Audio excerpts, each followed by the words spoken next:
New year వేడుకల్లో మందుబాబుల వీరంగం మరోసారి బయటపడింది. వనస్థలిపురంలో డ్రంక్ అండ్ డ్రైవ్ తనిఖీల సమయంలో హంగామా చోటు చేసుకుంది. నూతన సంవత్సరం వేడుకల సందర్భంగా వనస్థలిపురంలో మందుబాబుల వీరంగం సృష్టించారు.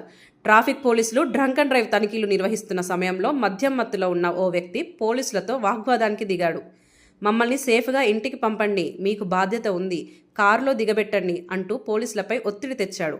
అరగంట నుంచి ప్రయత్నిస్తున్నా ర్యాపిడో బుక్ కావడం లేదంటే రోడ్డుపై కూర్చుంటానంటూ హంగామా చేశాడు.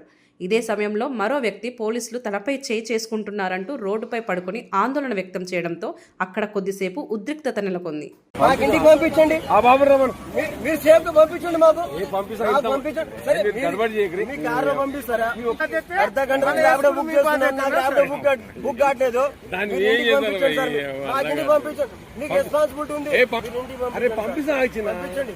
బరాబర్ కూర్చుంటా, 100% కూర్చుంటా.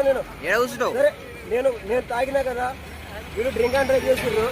నేను మంచిగా ఇంటికి వెళ్ళేటోళ్ళు, వీళ్ళు వచ్చేసి నాకు పట్టుకున్నారు. నేను అర్ధ గంట నుంచి ర్యాపిడో బుక్ చేస్తుంటే నాకు ర్యాపిడో బుక్ కావట్లేదు.